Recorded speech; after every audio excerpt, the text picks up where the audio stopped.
ఉద్యోగుల సమస్యల పరిష్కారం కోరుతూ మధ్యాహ్న భోజన విరామ సమయంలో శుక్రవారం మధ్యాహ్నం 1 గంటకు శుక్రవారం జగిత్యాల జిల్లా కలెక్టర్ కార్యాలయం ఎదుట ఉద్యోగ జేఏసీ ఆధ్వర్యంలో నిరసన ప్రదర్శన నిర్వహించారు. ఈ సందర్భంగా నాయకులు మాట్లాడుతూ తెలంగాణ 2వ పీఆర్సీని శివశంకర్ కమిటీ నుంచి తప్పించుకుని 51% ఫిట్మెంట్ తో వెంటనే అమలు చేయాలని, ఉద్యోగుల ఎంప్లాయీస్ హెల్త్ స్కీమ్ ను వెంటనే అమలు చేయాలని, 13,000 కోట్ల పైచిలుకు ఉన్న ఉద్యోగుల మరియు పెన్షన్ల పెండింగ్ బిల్లును ఏకమొత్తంలో ఒకేసారి విడుదల చేయాలని వారు డిమాండ్ చేశారు. ప్రభుత్వం ఇచ్చిన హామీ మేరకు కాంట్రిబ్యూటరీ పెన్షన్ స్కీమ్ B2 2004 కంటే ముందు నోటిఫికేషన్ ద్వారా నియమితులైన సిపిఎస్ ను రద్దు చేసి ఓల్డ్ పెన్షన్ స్కీమ్ అమలు చేయాలని, ఉద్యోగులకు వెంటనే పాత పెన్షన్ స్కీమ్ ఓపీఎస్ ను అమలు చేయాలని, ప్రభుత్వం ముందుంచిన 63 డిమాండ్లను పరిష్కరించాలని ఈ సందర్భంగా జేఏసీ నాయకులు డిమాండ్ చేశారు.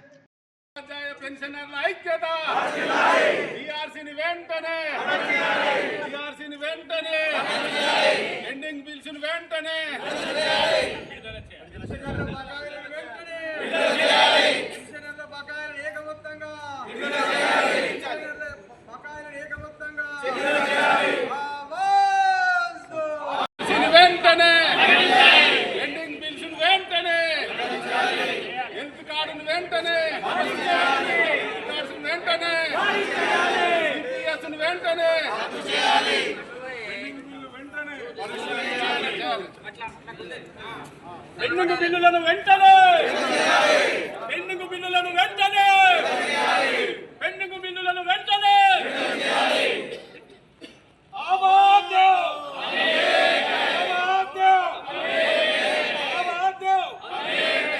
సిపిఎస్ అంతం ఉద్యోగుల పంతం సిపిఎస్ అంతం ఉద్యోగుల పంతం సిపిఎస్ అంతం ఉద్యోగుల పంతం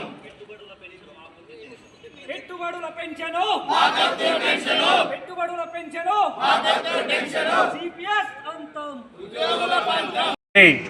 గత ఈ నెల 7వ తారీఖు నాడు మరి రాష్ట్ర జేఏసీ చైర్మన్ మారం జగదీశ్వర్ గారు మరియు సెక్రటరీ జనరల్ ఏలూరు శ్రీనివాసరావు గారి అధ్యక్షతన ఏదైతే రాష్ట్ర కార్యవర్గ సమావేశం ఏర్పాటు చేసుకోగా మరి దానిలో ఉన్న కార్యవర్గం మొత్తం తీర్మానం చేసి ఈరోజు అనగా 17వ తారీఖు నాడు జిల్లా కలెక్టరేట్ కార్యాలయాలు, అలాగే రెవెన్యూ డివిజన్ కార్యాలయాలు మరియు మండల కేంద్రాల్లో మధ్యాహ్న భోజన విరామ సమయంలో మరి ఉద్యోగులు, ఉపాధ్యాయులు, పెన్షనర్లు, కాంట్రాక్టు, అవుట్సోర్సింగ్ ఉద్యోగులు అందరూ కూడా నల్ల బ్యాడ్జీలు ధరించి నిరసన కార్యక్రమంలో పాల్గొనాలని వారి ఇచ్చిన పిలుపు మేరకు మరి జగిత్యాల జిల్లాలో ఈరోజు మరి నిరసన కార్యక్రమం ఏర్పాటు చేయడం జరిగింది.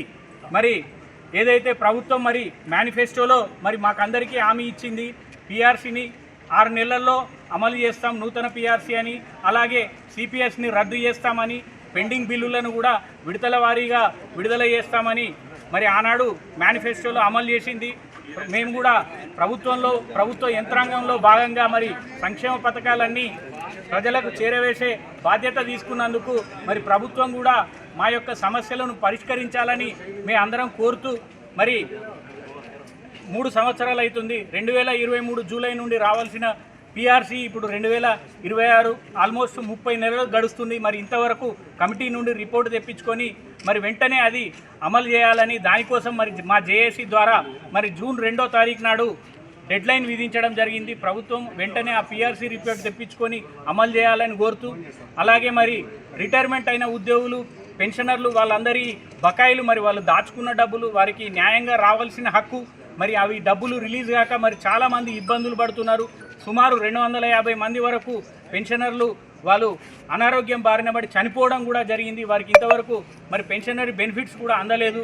అలాగే రెగ్యులర్ ఉద్యోగులు కానీ మరి సిపిఎస్ ఉద్యోగులకు కూడా వారికి రావాల్సిన బకాయిలు, డిఏ ఏరియర్స్ ఎన్నో ఉన్నాయి. మరి అవన్నీ కూడా ప్రభుత్వం వెంటనే ఇప్పటివరకు ఒక 13,000 కోట్ల వరకు అవి జమైనాయి. మరి అవన్నీ కూడా ఏకమొత్తంగా విడుదల చేయాలని మేము ప్రభుత్వాన్ని ఈ సందర్భంగా కోరుతున్నాము. గత ప్రభుత్వంలో ఉద్యోగులకు సంబంధించినటువంటి ఎన్నో సమస్యలు అపరిష్కృతంగా ఉన్నాయి. ఇప్పుడు వచ్చిన ప్రభుత్వం మేనిఫెస్టోలో గత ప్రభుత్వం చేయనటువంటి ఉద్యోగుల సమస్యలన్నీ కూడా తీరుస్తాం, 100 రోజుల్లోనే మేము సమస్యలన్నీ పరిష్కారం చేస్తామని చెప్పి పీఆర్సీ ఇస్తామని, డిఏలు ఇస్తామని, పెండింగ్ బిల్స్ కూడా మేము పరిష్కారం చేస్తామని చెప్పి మేనిఫెస్టోలో పొందుపరిచి మా యొక్క మన్నలను పొంది ఇవాళ ప్రభుత్వం అనేది నడుస్తుంది. మరి ప్రభుత్వం వచ్చిన నుండి మన ఎన్నిసార్లు పోయి విజ్ఞాపన పత్రాలు ఇచ్చినా కూడా చేస్తాము చూస్తాము అన్నారే కానీ సరైనటువంటి చర్యలు తీసుకోలేదు. అందుకని మొత్తం రాష్ట్రంలో 206 సంఘాలు కలుపుకొని ఒక జేఏసీగా ఏర్పడి మారం జగదీశ్వర్ అన్న ఆధ్వర్యంలో, ఏలూరు శ్రీనివాస్ గారి ఆధ్వర్యంలో 206 సంఘాలు ఏర్పడి ప్రభుత్వానికి ఎప్పటికప్పుడు, ప్రభుత్వానికే కాదు వేసినటువంటి సబ్ కమిటీకి, అలాగే ఐఏఎస్ బృందానికి, తర్వాత సీఎం గారికి, డిప్యూటీ సీఎం గారికి ఎప్పుడు కూడా విజ్ఞాపన పత్రాలు ఇస్తూ వస్తున్నాం. ఎప్పుడైనా కూడా సమయం ఇవ్వండి, చేస్తాము, మా దగ్గర ప్రాబ్లం ఉంది, మేము చేస్తామన్నారు. కానీ మరి మేనిఫెస్టోలో చెప్పింది 100 రోజులు అని చెప్పారు. ఇప్పుడు దాదాపు ఇంకొక కొన్ని నెలలు అయితే 3 సంవత్సరాలు కూడా దాటిపోతుంది. ఈ కాలయాపన అనేది కరెక్ట్ కాదు.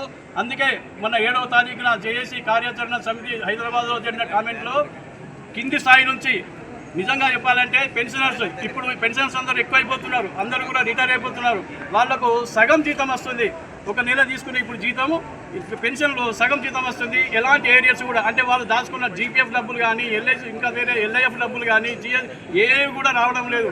మరి ఇన్ని సంవత్సరాలు 30-35 సంవత్సరాల సర్వీస్ చేసి తర్వాత రిటైర్ అయిన తర్వాత వాళ్ళ పిల్లలకు చదువుల విషయంలో కావచ్చు, పెళ్లిల విషయంలో కావచ్చు, ఇంటి నిర్మాణాల విషయంలో కావచ్చు, అనారోగ్య విషయాల్లో కావచ్చు, ఏదో ఒకటి మాకు పెన్షన్ వస్తుంది, తర్వాత ఏరియర్స్ వస్తాయని చెప్పి బాధించినటువంటి ఉద్యోగులందరూ కూడా నిరాశ నిస్పృహలే కాకుండా చాలామంది ఆత్మహత్యలు చేసుకుంటున్నారు, చాలామంది అనారోగ్యంతో కూడా చనిపోతున్నారు. ఇవన్నీ మేము మీరు చెప్పితేనే మీరు చేసే సంక్షేమ పథకాలు అన్నీ కూడా ప్రజల్లోకి తీసుకుపోయేటువంటి వ్యక్తులం మేము. మరి ఇంకా ఎవరికైనా కూడా సంక్షేమ పథకాలు ఇవ్వండి, మేము కాదంటలేము. ఆ సంక్షేమ పథకాలు ఇచ్చేది కూడా మీ ద్వారా మేమే. మరి మీకు పనిచేస్తున్నటువంటి 30-35 సంవత్సరాల నుంచి పనిచేస్తున్న మాకు మేము దాచుకున్న డబ్బులు ఇవ్వకపోవడం అది చాలా అన్యాయం. కాబట్టి ఈ జేఏసీ యొక్క మౌనం మాది గోడకు తగలేసినటువంటి తుపాకీ లాంటిది. దయచేసి ప్రభుత్వాన్ని వినవిస్తున్నాం, ఇప్పటికి కూడా విజ్ఞప్తి చేస్తున్నాం, మాలో నుండి ఆ గోడకు ఉన్నటువంటి తుపాకీని బయటకు తీసుకురాకుండా చేయాలని చెప్పి ప్రభుత్వాన్ని విజ్ఞప్తి విడుదల చేయాల్సిందిగా మేము డిమాండ్ చేస్తున్నాము. అట్లాగే పెన్షనర్స్కి కూడా వాళ్ళకి రావాల్సిన బకాయిలు ఏక మొత్తంలో ఒకటేసారి రిలీజ్ చేయాల్సిందిగా గవర్నమెంట్ని మేము విజ్ఞప్తి చేస్తున్నాము. ఎందుకంటే ఓల్డ్ పెన్షన్ స్కీమ్ని మరి ఇంప్లిమెంట్ చేయాలి, సిపిఎస్ రద్దు చేయాలి, ఓపీఎస్ పెన్షన్ని పునరుద్ధరణ చేయాల్సిందిగా మా ఉద్యోగుల పక్షాన మేము ప్రభుత్వాన్ని డిమాండ్ చేస్తున్నాము. ఉద్యోగులంతా కూడా ఉద్యోగం చేసి తెలంగాణని అభివృద్ధి చేసే దిశగా తీసుకుపోతున్నప్పుడు ఉద్యోగులకు రావాల్సిన బకాయిలు, వాళ్లకు చెందాల్సిన మొత్తం కూడా ఏకకాలంలో ప్రభుత్వము రిలీజ్ చేస్తే అందరికీ బెనిఫిట్ అవుతుంది. కాబట్టి మేము ప్రభుత్వం పక్షాన పనిచేస్తున్నాం కాబట్టి మమ్మల్ని కూడా ప్రభుత్వము మాకు అవసరమైన నిధులను కూడా వెంటనే విడుదల చేయాల్సిందిగా ఈ సందర్భంగా మేము డిమాండ్ చేస్తున్నాం.